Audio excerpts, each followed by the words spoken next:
Baik, assalamualaikum warahmatullahi wabarakatuh. Alhamdulillah wa syukurillah, semoga dalam keadaan sehat walafiat untuk kita semua. Berjumpa lagi dalam perkuliahan mata kuliah Kapita Selekta IPA, yang dimana kita di sini akan membahas tentang simulasi rancangan investigasi ilmiah eksperimen simulasi longsor sampah.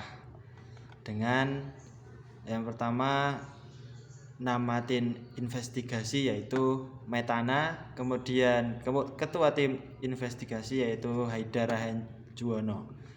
Dengan anggota tim investigasi yaitu yang pertama Sofyan Ningrum dengan NIM 074, kemudian Ulia Khairinisa, kemudian Asiza Firdaus Aprilia, kemudian Syifa Putri Hidayat, kemudian ada Siti Fatimah, dan Haidar Juwono dan Ahmad Nur Musafa. Di sini yang pertama tentang rancangan investigasi ilmiah eksperimen simulasi longsor sampah. Adapun tujuan yang pertama dari tujuan tersebut yaitu 1. Menganalisis besar kecepatan, kemudian koefisien gerakan statis dan koefisien gerakan dinamis. Kemudian menginterpretasi pengaruh sudut kemiringan terhadap kecepatan.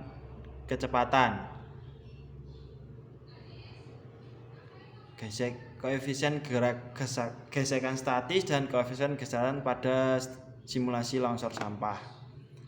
Dan itu adalah tujuan dari dimana kita akan melakukan eksperimen. Kemudian yang selanjutnya adalah dasar teori dari longsor sampah. Perlu kita ketahui bahwa longsor merupakan perpindahan material pada arah tegak, mendatar, ataupun miring terhadap kedudukan awalnya. Lalu sebenarnya bencana longsor sampah itu mirip dengan bencana longsor tanah, sehingga dapat ditinjau dari ilmu geoteknik. Secara teoritis, terjadinya bencana longsor sampah itu karena gaya pendorong yang meliputi gaya berat itu lebih besar daripada gaya penahan yang meliputi gaya geseran, gaya kohesi, gaya kekuatan geser tanah. Jadi pada intinya, jika massa gaya pendorong itu lebih berat, maka kemungkinan besar akan terjadi longsor sampah. Hal ini juga dijelaskan pada rumus yaitu faktor keamanan, yaitu F sama dengan gaya tahan dibagi dengan gaya dorong, seperti itu. Dasar teori selanjutnya yaitu longsor sampah. Nah, apa itu longsor sampah? Jadi longsor sampah adalah peristiwa buatan manusia yang terjadi ketika gundukan sampah yang dikelola dengan buruk di tempat pembuangan sampah runtuh dengan energi yang mirip dengan tanah longsor alami. Perosotan semacam ini bisa menjadi bencana besar karena terkadang terjadi di dekat komunitas manusia, seringkali dipicu oleh cuaca atau interaksi manusia. Nah, orang dan cuaca itu dapat menyebabkan tanah longsor sampah dengan mempengaruhi distribusi berat gundukan di tempat pembuangan sampah yang terkadang tidak diatur dengan baik dan terbuka bagi mereka yang mencari daur ulang untuk mendapatkan keuntungan. Kemudian interaksi manusia juga dapat mengganggu kestabilan gundukan sampah yang berbahaya saat orang berjalan di atasnya atau berusaha memindahkan material berharga. Kemudian cuaca itu adalah agitator umum dan penyebab longsor sampah. Gundukan dapat runtuh jika menjadi lebih berat karena hujan, dan gangguan seperti badai yang kuat dapat memicu longsor dan memicu kebakaran jika petir menyulut gas yang mudah terbakar dari tempat pembuangan sampah. Cuaca juga dapat menyebabkan erosi tanah, membuat tempat pembuangan sampah lebih rentan terhadap peristiwa longsor. Terima kasih. Alat dan bahan longsor sampah. Yang pertama papan, kedua benda, ketiga penggaris. keempat busur, kelima stopwatch. Baik, langsung saja. Untuk yang selanjutnya yaitu saya akan membahas tentang hasil investigasi pada eksperimen simulasi longsor sampah. Nah, berdasarkan investigasi atau eksperimen yang sudah dilaksanakan, maka data yang diperoleh diolah ke dalam bentuk Excel seperti ini. Nah, untuk kelompok kami, pada eksperimen simulasi longsor sampah pada bidang miring, kami menggunakan panjang lintasan atau ukuran papan itu sepanjang 1 meter atau S-nya sepanjang 1 meter. Kemudian untuk sudut kemiringannya, kami memilih ada 3 macam sudut kemiringan, jadinya ada 3 macam eksperimen. Nah, untuk yang pertama yaitu sudut kemiringannya sebesar 30 derajat, yang kedua sebesar 40 derajat, kemudian yang ketiga sebesar 50 derajat. Nah, untuk yang selanjutnya, kita menentukan waktu setiap sudut itu berbeda-beda. Jadi, ada 3 macam sudut, setiap sudut kita melakukan percobaan sebanyak 5 kali. Nah, hasilnya akan diperoleh seperti pada tabel berikut ini, di mana pada sudut 30 derajat kita melakukan percobaan sebanyak 5 kali, kemudian diperoleh hasil T-nya itu sebanyak 5 kali juga, yaitu ada 1,17 sekon, kemudian 1,1 sekon, 1,15 sekon, selanjutnya 1,11 sekon, dan 1,13. Nah, untuk eksperimen yang kedua yaitu dengan sudut kemiringan 40 derajat, hasil yang ditemukan atau waktu yang didapatkan yaitu sebesar 0,9 second, 0,8 second, 0,85, 0,88, 0,86. Nah, kemudian untuk eksperimen yang ketiga yaitu dengan sudut kemiringan sebesar 50 derajat, kita mendapatkan hasil T sebesar 0,79, 0,73, 0,77, 0,8, dan 0,75. Nah, data yang sudah kita dapatkan dari hasil percobaan, kita ubah ke dalam bentuk tabel seperti ini, selanjutnya kita olah menjadi seperti ini. Nah, selanjutnya kita menentukan besarnya percepatan dengan rumus yaitu 2 dikalikan jaraknya, panjang lintasannya, kemudian dibagi dengan T kuadrat. Nah, sehingga akan ditemukan hasil seperti berikut ini. Jika menggunakan Excel, maka akan otomatis jawabannya tertulis di kolom Excel-nya. Nah, selanjutnya untuk kecepatannya kita menggunakan rumus percepatan dikalikan dengan waktunya. Nah, kemudian diperoleh hasil sebagai berikut.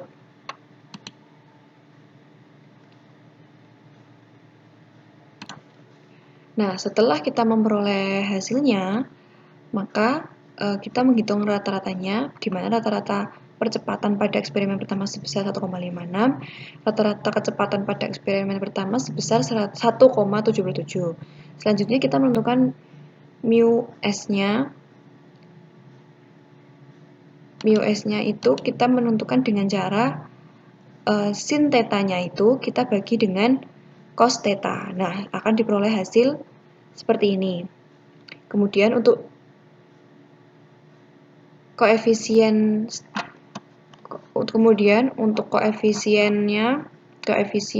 gesekannya kita menghitung dengan cara 10 itu dikalikan dengan sin theta, kemudian dikurangi dengan percepatan, setelah itu hasilnya dibagi dengan 10 dikalikan cos theta, seperti pada rumus yang sudah ada ini.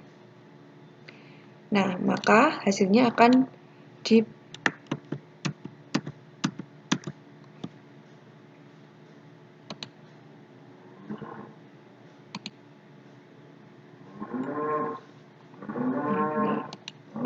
Oke, nah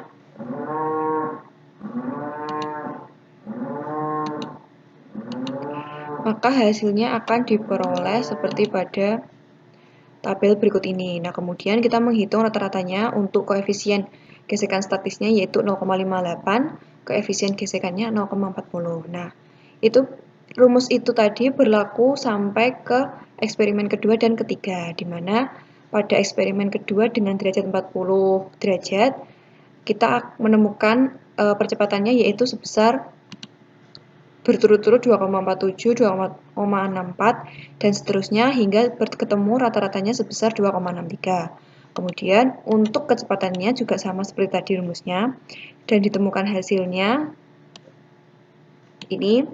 Nah, untuk koefisien gesekan statisnya, kita mendapatkan hasil 0,84, yaitu tadi seperti cara yang pertama, sin theta dibagi dengan cos theta.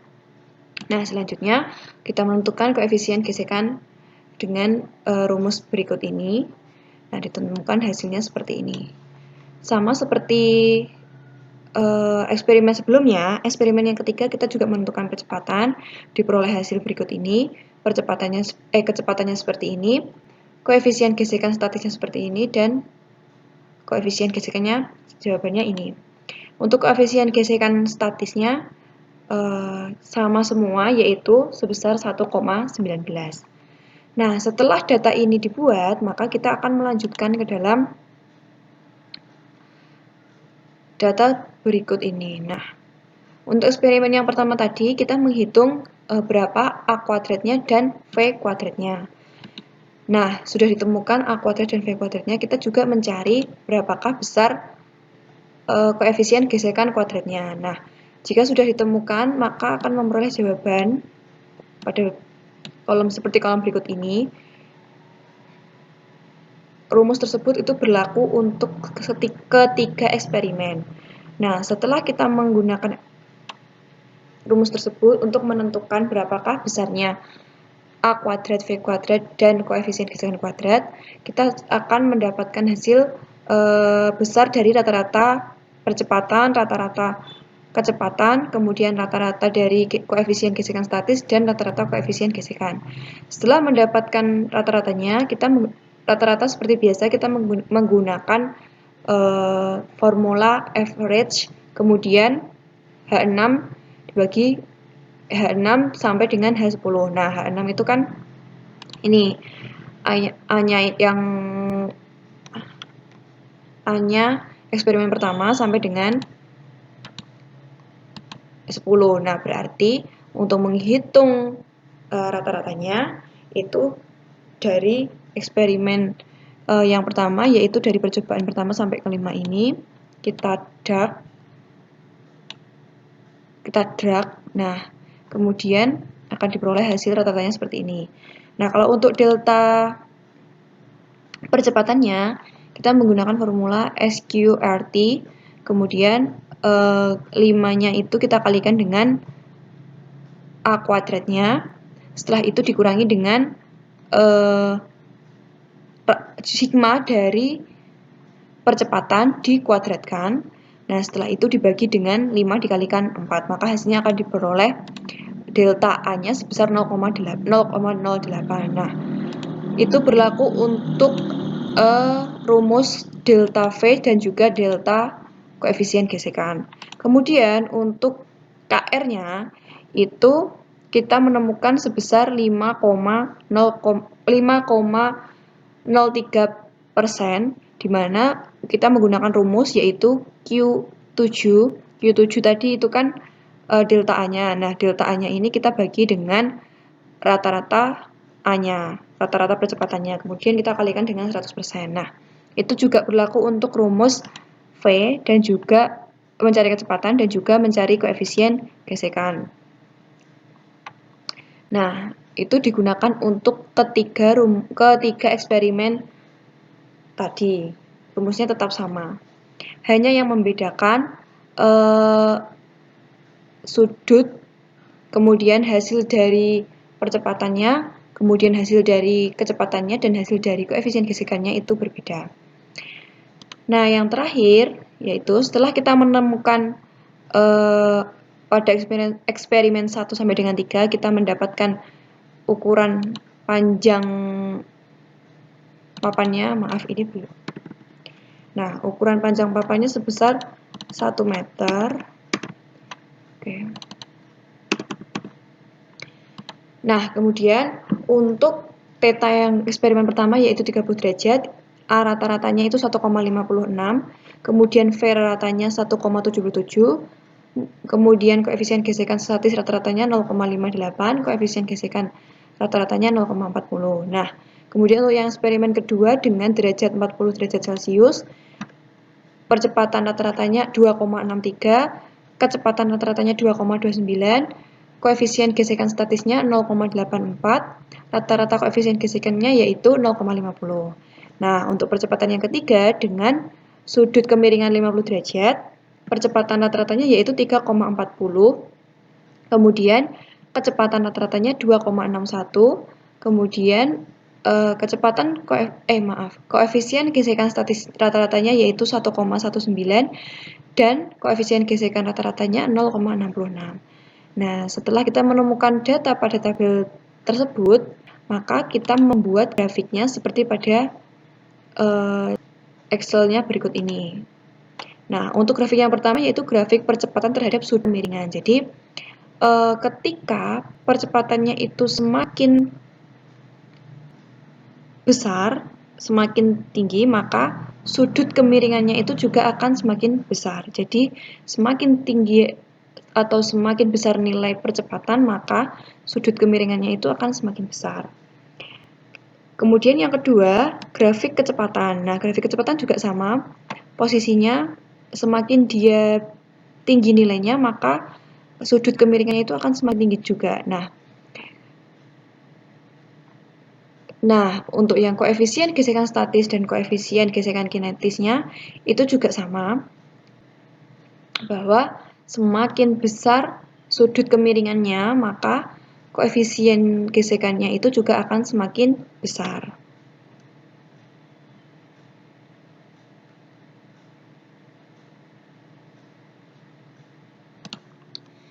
Jadi, secara singkatnya, kita bisa mengartikan bahwa pada percobaan yang sudah dilakukan, ketika hasilnya itu sudut kemiringannya semakin besar, maka percepatan, kemudian kecepatan, kemudian koefisien gesekan statis, dan koefisien gesekan kinetis pada benda itu juga akan semakin besar. Baik, yang selanjutnya itu tentang kesimpulan. Jadi kesimpulan pada longsor sampah kali ini itu ada 5. Yang pertama yaitu praktikan mampu menganalisis dan menginterpretasikan pengaruh sudut kemiringan terhadap percepatan, kecepatan, koefisien gesekan statis, dan koefisien gesekan kinetis pada simulasi longsor sampah. Yang kedua, semakin besar sudut kemiringan suatu benda, semakin besar percepatannya.